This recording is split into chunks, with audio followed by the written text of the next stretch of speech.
नमस्कार, मी रवी डोईफुडे.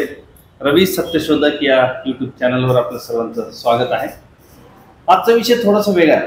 म्हणजे आजची व्हिडिओ माझी राजकीय व्हिडिओ नाही आहे किंवा मी जे इलेक्शन्समध्ये सर्वे घेतले होते त्याच्यातली व्हिडिओ नाही आहे. थोडासा वेगळा विषय आहे आणि तो क्लासेसचा विषय आहे.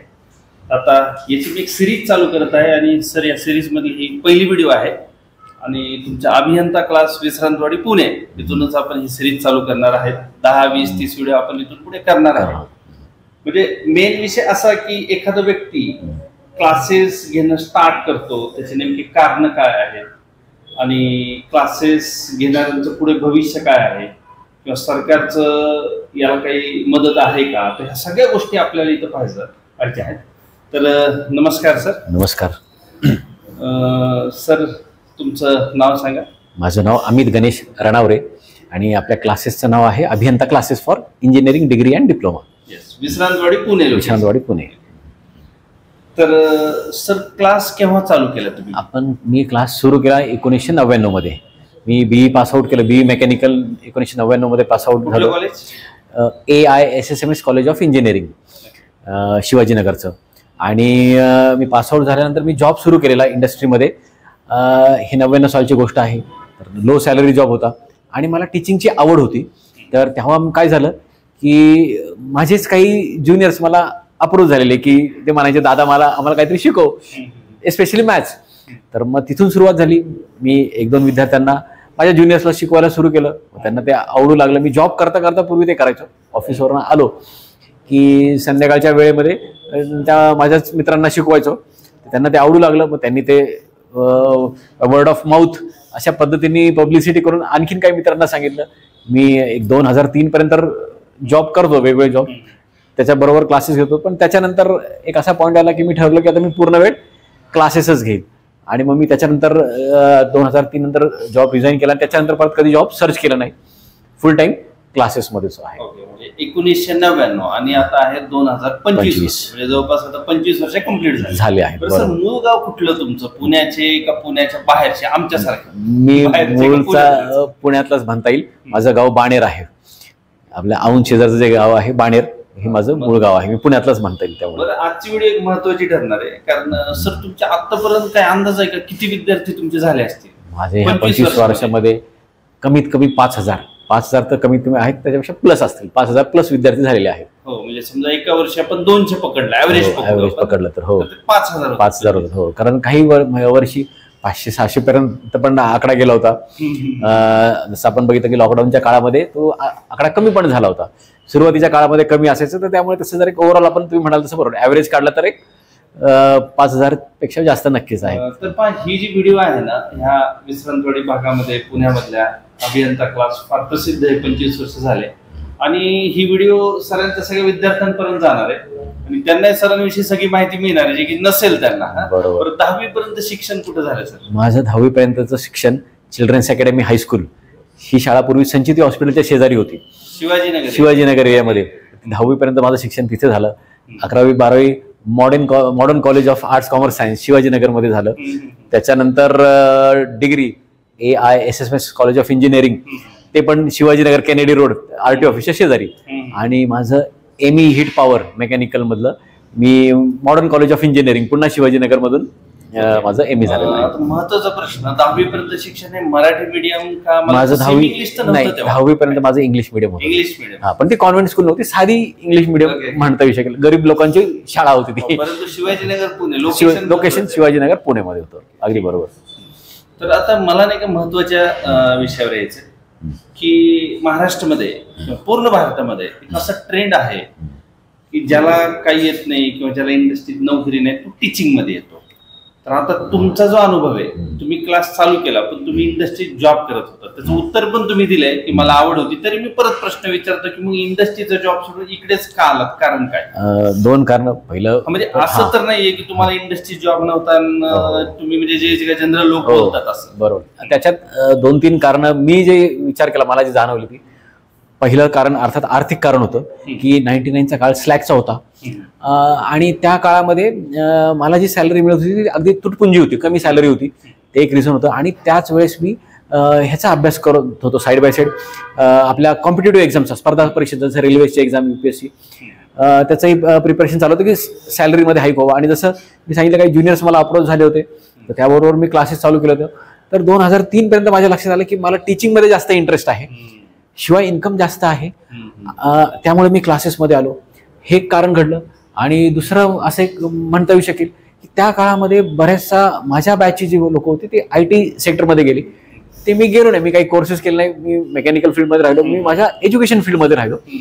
तर आणि मी काही जसं काही मित्रांनी माझ्या इंजिनिअरिंगचे कोर्सेस, इंजिनिअरिंग डिझाईनचे कोर्सेस वगैरे जसं कटिया, ANSYS वगैरे, प्रोई वगैरे जे असेल ते केलं. ते मी केलं नाही. AutoCAD वगैरे ते त्यावेळेस मी केलं नाही. कदाचित ते केलं असेल त्यावेळेस मी डिझाईन फील्डमध्ये पण जाऊ शकलो असतो. तर असं म्हणता येईल की आवडीमुळं मी जसं विचार होतो की आवड हे कारण होतंच, आवड आणि माझे फायनान्शियल नीड्स पण मीट होऊ लागले. तर हे कारण घडलं. आणि जसं प्रत्येकाला त्या काळात आणखी काही लोकांनी क्लासेस चालू केले होते पण ते त्यांचे चालले नाहीत. काही लोकांनी जसं मी सांगितलं की डिझाईनचे वगैरे सॉफ्टवेअर केले त्याच्यामध्ये नंतर ते करिअर करू शकले. पण माझ्या बाबतीत मला तरी असं वाटतं की माझी आवड होती आणि माझी जी पब्लिसिटी झाली त्या काळात विद्यार्थ्यांनी जी केली त्याच्यामुळे मी ह्याच्यामध्ये राहू शकलो इतके वर्ष. आपल्या डिस्कशन मध्ये सरांनी एक वर्ड वापरला, माउथ पब्लिसिटी. तो माउथ पब्लिसिटी होता, आता हे राहिलं नाही. आता ते कॉलिंग झालंय, कॉल करावं लागतात. म्हणजे सर करत नाहीत कॉल, बरोबर, कॉल करावं लागतं. हो बरोबर. काही लोक डिजिटल मार्केटिंग वगैरे अजून तरी आपलं माउथ पब्लिसिटी आहे. बरं, तुम्ही कुठल्या विषयापासून शिकवायला चालू केलं? पहिला विषय तुमचा? पहिला विषय म्हणजे इंजिनिअरिंग मॅथमॅटिक्स 1. इंजिनिअरिंग मॅथमॅटिक्स 1 पासून सुरू केलं शिकवायला.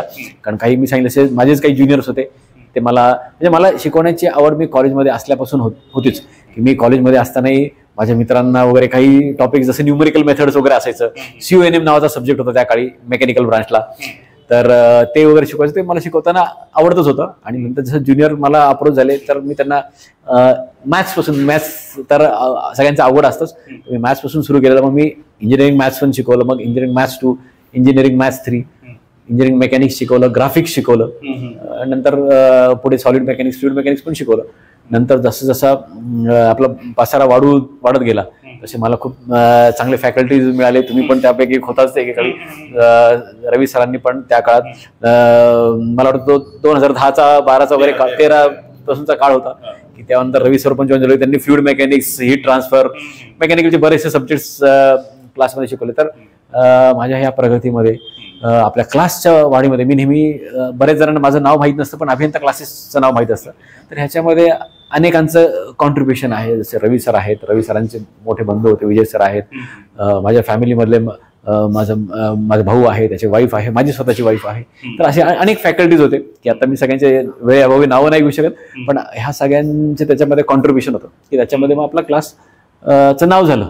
म्हणजे मॅथमॅटिक्स महत्वाची गोष्ट. मेकॅनिकल इंजिनिअरिंग टीचिंग मॅथमॅटिक्स, म्हणजे MSc मॅथमॅटिक्स नाही, म्हणजे मेकॅनिकल इंजिनिअर मॅथमॅटिक्स चांगलं शिकू शकतो. 25 वर्ष झालं तुम्ही शिकवता. बरोबर. ओके.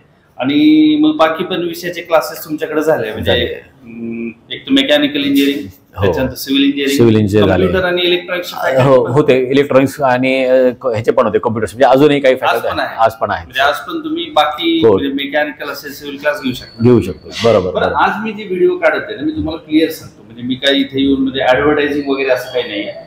तर नेमकं मला एक महाराष्ट्राला सांगायचंय, आपण मराठी भाषेत बोलतो म्हणून महाराष्ट्राला सांगायचं की एखादा व्यक्ती जो क्लास घेतो तो कशामुळे घेतो, काय कारण आहे, तर ते आपल्याला सगळ्या लोकांपुढे आणायचं. आणि ज्याला कोणाला इंटरेस्ट असेल, एखाद्या विद्यार्थ्याला त्याचं शिक्षण झालं इंटरेस्ट आहे, तर तो भविष्यात या फील्डमध्ये त्याला यायचं की नाही यायचं हे पण या व्हिडिओतून क्लिअर होईल, या सिरीज मधून क्लिअर होईल. आपण बऱ्याच ठिकाणी जाणार आहोत आणि खूप सारे जे आपले डायरेक्टर आहेत क्लासचे, आणि मी अशांचेच इंटरव्ह्यू घेणार आहे की जे स्वतः टीचर आहेत सर आणि ज्यांनी क्लास चालू केला. म्हणजे असं नाही की एखादा कुठला मोठा व्यक्ती आला आणि तरी डायरेक्ट खूप काही 10-20 लाख रुपये लावले आणि ऍडव्हर्टाईज केले, अशांचे इंटरव्ह्यू मी घेणार नाही. तर सर माउथ पब्लिसिटी विषय सांगितलं. आज माउथ पब्लिसिटी बद्दल काय आहे? आज त्याच्यात खूप फरक पडलेला आहे. पूर्वी कसं व्हायचं की एखाद्या विद्यार्थ्याने क्लास जॉईन केला तर तो त्याच्या बरोबर 4 त्याच्या मित्रांना घेऊन यायचा. त्याच्या घरातले, त्याच्या आजूबाजू शेजारच्या 4 लोकांना सांगायचे की हा क्लास चांगला आहे, हे सर चांगले आहेत. तर हे खूप मोठ्या प्रमाणात होतं. त्याचा मला खूप बेनिफिट झाला, अनेक वर्ष झाला.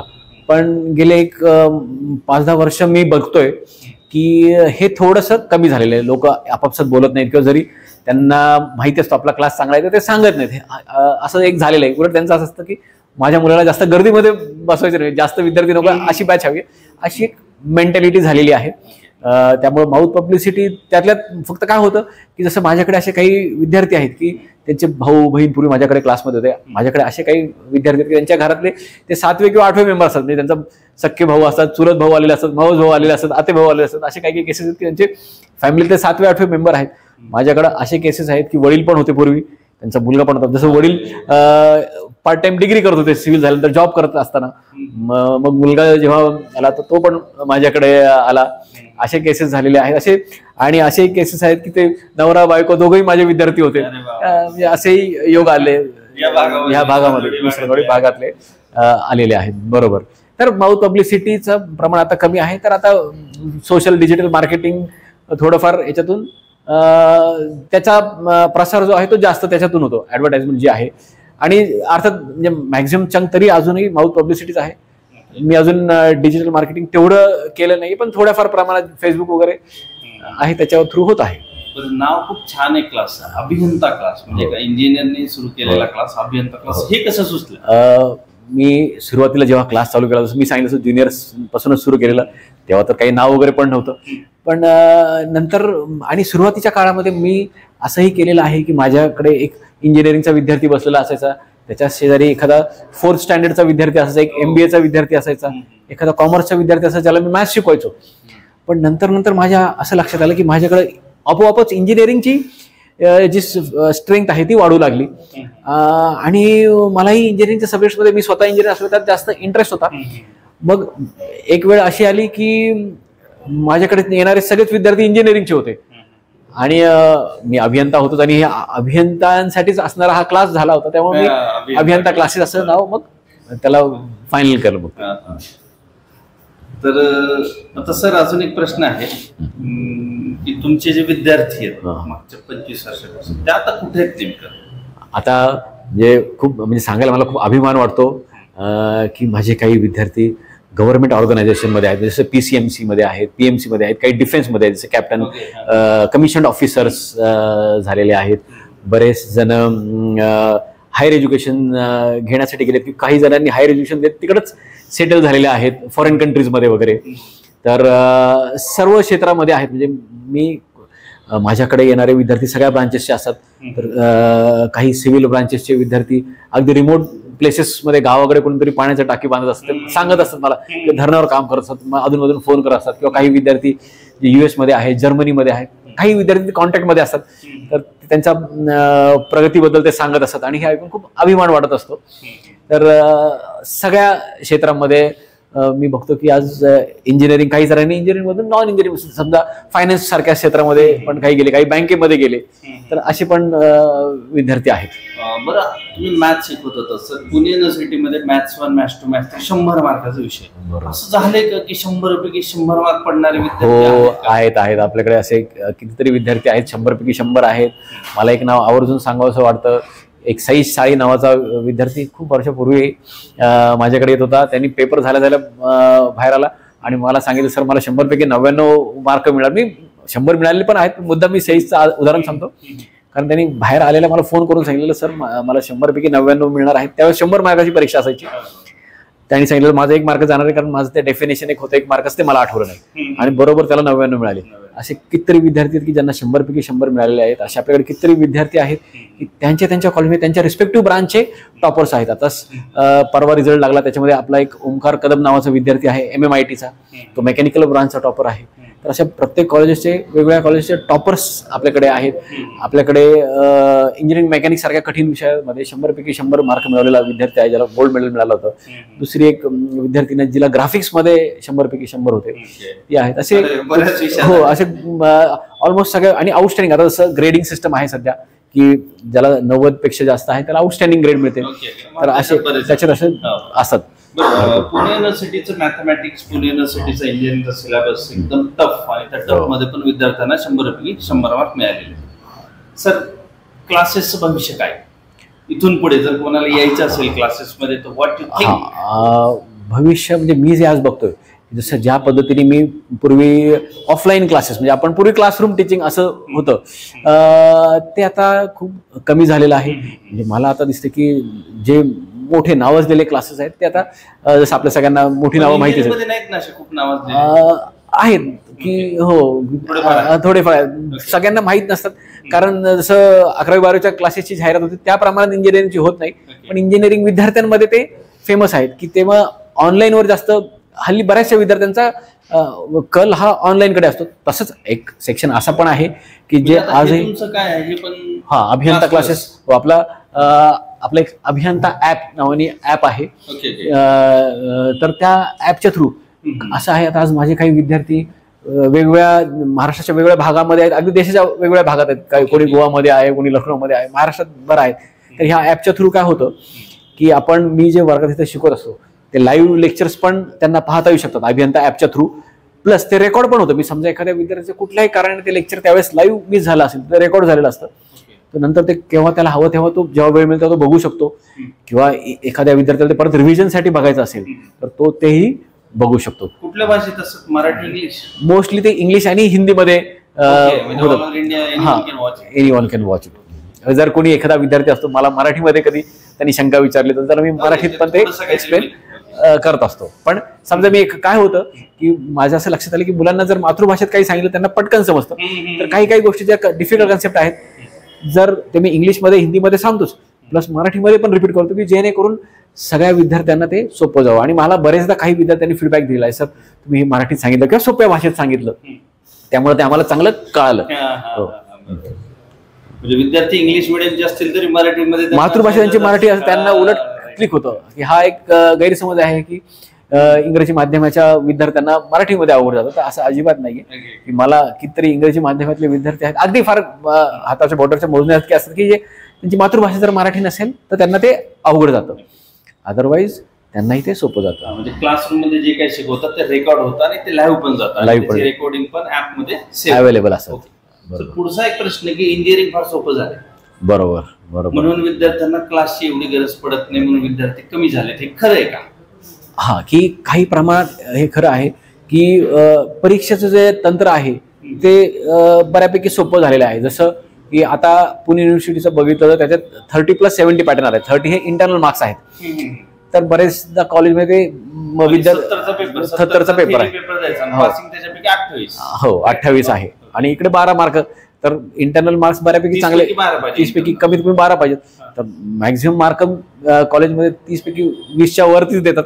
आणि इकडे असं होतं की काही ठराविक क्वेश्चन्स आहेत ते रिपीटेड असतात. मग त्याची आपण तयारी केली तर पासिंग सोपं होऊन जातं. तर तो एक भाग आहे की त्याच्यामुळे आपल्याला सोपं झालं असं म्हणता येऊ शकेल. आणि त्याचबरोबर दुसरा भाग असा पण आहे की मध्यंतरी लॉकडाऊनमुळे मुलांचा जो पाया आहे तो खूप कच्चा राहिला.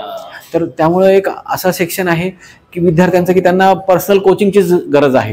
किंवा ते पर्सनल कोचिंग म्हणा किंवा 1-to-1 कोचिंग म्हणा किंवा आपल्या लाईव्ह क्लासेसमध्ये आपल्या ऑफलाईन क्लासेसची गरज आहे की जिथे ते समोर त्यांना काय अडलं की लगेच समोरासमोर विचारतात. म्हणजे ऑफलाईन मध्ये क्लासरूम त्या केसमध्ये बेटर आहे, ऑनलाईन बेटर ऑप्शन आहे विद्यार्थ्यांसाठी. अगदी तरी पॅरेंट्ससाठी महत्त्वाचं आहे बरं का. सर्वसाधारण विद्यार्थी असेल तुमचा, सर्वसाधारण म्हणजे मी म्हणतो 70% असेल 12वीला, 80% असेल तरी दुसरं सर्वसाधारण 95% असेल तर तो थोडासा हुशार. बरोबर बरोबर. कारण काय होतं की त्यांना बऱ्याचशा बेसिक कन्सेप्ट म्हणजे अगदी आम्ही बघतो आपण ज्याला फ्रॅक्शन्स वगैरे म्हणतो त्याचा ऍडिशन सबस्ट्रॅक्शन किंवा बेसिक इक्वेशन सॉल्व्ह 2/3 + 4/5 पटकन सॉल्व्ह 12वी झालेले नाही करत हल्ली. त्यामुळे 12वीचे काही मी अगदी सेकंड इयर थर्ड इयरचे इंजिनिअरिंगचे विद्यार्थी बघतो की कॅल्क्युलेटर शिवाय ते करू शकत नाही किंवा करायला गेले तर ते काहीतरी चुकीचं करतात. किंवा साधे साधे इक्वेशन असतात, क्वाड्रेटिक इक्वेशन ते 7वी 8वी शिकले असतात की त्या टाईपचे इक्वेशन पण त्यांना सॉल्व्ह करतात. त्यासाठी त्यांना कॅल्क्युलेटरचा हेल्प घ्यावी लागते. तर किंवा डिटर्मिनंट सॉल्व्ह करावं लागतं की जिथे कॅल्क्युलेशन छोटे छोटे सिम्पल मल्टिप्लिकेशनचे कॅल्क्युलेशन आहे तिथं साईनचं महत्व, चिन्हांचं महत्व आहे, बेरीज वजाबाकीच्या साईनचं महत्व आहे. तर त्या प्रकारचे तिथे ते मिस्टेक्स करतात. तर त्यांना त्या बेसिक गोष्टी अगदी मुळाशी जाऊन क्लासमध्ये आम्हाला ते सांगता येणं शक्य असतं. कारण मग ते समोर आम्हाला त्यांच्या चेहऱ्यावर बघून कळतं की त्याला ते समजत नाहीये. तर ते प्रत्यक्ष मग विचारतात, आम्हाला त्यांच्या वहीत दिसते की अरे ते चुकीचं करतोय. मग त्यावेळेस आम्हाला ते सांगता येतं. आणि सर आता थोडस मी आर्थिक विषयावर जातो. आर्थिक विषयावर म्हणजे मी विचारणार की ह्याचं उत्पन्न किती आहे. मला इंटरेस्टेड नाही माझं चॅनल सोशल आहे किंवा हे व्हिडिओ किती जण पाहतात आणि मला किती पैसे मिळते ह्याच्याशी माझा काही संबंध नाही. परंतु सरकारकडून काही कोचिंग क्लासेसला काही मदत वगैरे होतं का, विरोध होतो, असं काही होतं का? दोन्ही नाही, मदत पण अशी काही होते अशातला भाग नाहीये आणि विरोध पण असा फार आहे. टॅक्स हो, म्हणजे मी रेग्युलर इन्कम टॅक्स मी पे करतोय. बहुतेक सगळे क्लासवाले करतात तसं, म्हणजे एक आपल्या लिमिटच्या वर गेलं तर मी कुठलाही बाकी जसं प्रत्येक व्यवसायात काही चॅलेंजेस आहेत तसे आपल्या व्यवसायात पण आहेतच. आणि पण मी तरी म्हणेल इतर व्यवसायांच्या तुलनेमध्ये ह्याला कमी चॅलेंजेस आहेत सरकारच्या बाबतीत तसं म्हणलं तर. म्हणजे मला लक्षात नाही कमी चॅलेंजेस म्हणजे बऱ्याचशा पॉर्मिशन्स वगैरे आहेत की समजा तुम्ही मॅन्युफॅक्चरिंग युनिट काढलं त्यासाठी लागणारे जी इन्व्हेस्टमेंट आहे किंवा त्यासाठी लागणारे जे लाल फितीचा आपण कारभार म्हणतो तो फार असा मला कुठे जाणवला नाही. कन्स्ट्रक्शन मध्ये पण हो, गव्हर्नमेंट परमिशन्स वगैरे करावं लागतं. तसं परमिशन आपल्याला फार कमी, आपल्याला फक्त शॉप ऍक्टचं लायसन्स लागतं आणि इन्कम सुरू झाल्यावर इन्कम टॅक्स पे करायचा आहे. स्लॅब मध्ये बसलं तर त्याप्रमाणे करायचं आहे. हो ठीक आहे. आणि समाजामध्ये किंवा तुम्ही जेव्हा क्लासेस घ्यायला चालू केलं, खूप महत्वाचा प्रश्न आहे, ज्याला कोणाला भविष्यात क्लासेस घ्यायचे असतील किंवा ज्याला टीचिंग मध्ये आवड आहे, समाजामध्ये नातेवाईकामध्ये तुमच्याबद्दल काय म्हणणं? सुरुवातीच्या महत्वाचा प्रश्न. हो बरोबर. म्हणजे सुरुवातीच्या काळात मी सांगेल की असं असायचं की क्लास घेतो म्हणजे तो काहीच करत नाही, त्याला काही येत नाही, जॉब मिळाला नाही म्हणून तो घेतो आहे. जॉब होता आणि जसं मी 2003 नंतर सोडला पण होता. पण जसं म्हणतात की जोपर्यंत आपण चमत्कार दाखवत नाही तोपर्यंत कोणी नमस्कार करत नाही. तर माझ्या जेव्हा क्लासेसच्या विद्यार्थ्यांची संख्या वाढली, मी काही बेसिक अम्युनिटीज ज्या असतात की जो नोकरी करणार नोकरदार वर्ग जो करतो ते मी केलं. म्हणजे स्वतःचं घर घेणं असेल, गाडी घेणं असेल, स्वतःची जबाबदारी पार पाडणे असेल, ह्या जेव्हा केलं तेव्हा मग माझ्याकडे बघण्याचा दृष्टिकोन लोकांचा बदलला. आणि मग नंतर म्हणजे नातेवाईकांचा स्पेशली आपल्याला म्हणता येऊ शकेल, ओळखीच्या लोकांचा. आणि मग जेव्हा आणि नंतर आपले रिझल्ट पण येऊ लागले, लोकांना ते रिझल्ट कळू लागले. तर त्यानंतर मग लोकांचा बघण्याचा दृष्टिकोन नक्कीच बदलला. मग उलट लोक आदराने बोलू लागले, समजलं की काहीतरी ह्याच्यामध्ये पण एक प्रोफेशन आहे असं. म्हणजे माझ्या बाबतीत तरी अनुभव सुरुवातीच्या बाबतीत थोडं निगेटिव्ह होता की जसं काहीच येत नसेल म्हणून शिक्षक झाला असेल, क्लासेस सुरू केले असतील. आवड बरोबर. अजून एक प्रश्न की तुमचं शिक्षण इंग्लिश मिडियमचं आहे, पुण्यासारख्या शिवाजीनगरच्या ठिकाणी 11-12 मॉडर्न कॉलेज, इंजिनिअरिंग AISSMS एक प्रसिद्ध कॉलेज आहे पुण्यात, सगळं एकदम क्रीम शिक्षण आहे. आणि तुम्ही सांगितलं की तुम्हाला पगार कमी होता. पगार कमी होता म्हणजे ॲज अ मेकॅनिकल इंजिनियर पगार कमीच असतो, खूप वाढला असता पुढे. असं नाही वाटलं की तिकडे इंडस्ट्रीमध्ये मान आहे आपल्याला, तिकडेच आपण जावं, क्लासेसमध्ये येऊ नये? नाही, माझा जो टीचिंगचा जो ड्रायव्हिंग फोर्स होता तो खूप मोठा होता की मला एक जाणवलं की मला जे मनाला समाधान मिळतंय हे टीचिंगमध्ये. आणि ह्या बाबतीत मी माझ्या घरच्यांना, माझ्या आईवडिलांना आणि नंतर माझ्या वाईफला ह्याचं मी खूप श्रेय देईल की त्यांनी मला कायम सपोर्ट केला. की जसं मी क्लासेस घ्यायचो, सपोज सकाळी आणि संध्याकाळी माझे बॅचेस असायचा, दिवसभर मी घरी बसून अभ्यास करायचो, तर त्याला कोणी ऑब्जेक्शन घेतलं नाही. किंवा सुरुवातीच्या काळात जेव्हा माझं इन्कम खूप कमी होतं तर त्या काळात तो सपोर्ट मला घरातून मिळाला. तर त्यांच्याशिवाय हे मला यश मिळवणं शक्य झालं नसतं. तर त्यांचा तो सपोर्ट होता म्हणूनच मी ते करू शकलो.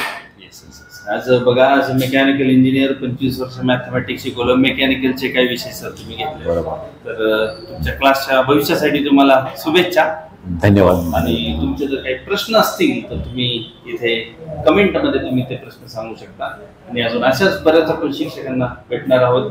हे पण एक प्रोफेशन आहे हे मला सर व्हिडिओच्या माध्यमातून सांगायचं आहे. जस्ट आजच विचार आला की आपण असं काहीतरी चालू करू, हे पण काहीतरी प्रोफेशन आहे आणि लोकांची आवड आहे म्हणून याच्यामध्ये आले. पण अजून एक शेवटचा प्रश्न माझा एक राहिला, असे काही विद्यार्थी असतील ना की फार डल होते आणि ते इंजिनिअरिंग करू शकत नव्हते, तर असे काय किती विद्यार्थी तुमच्याकडे असतील?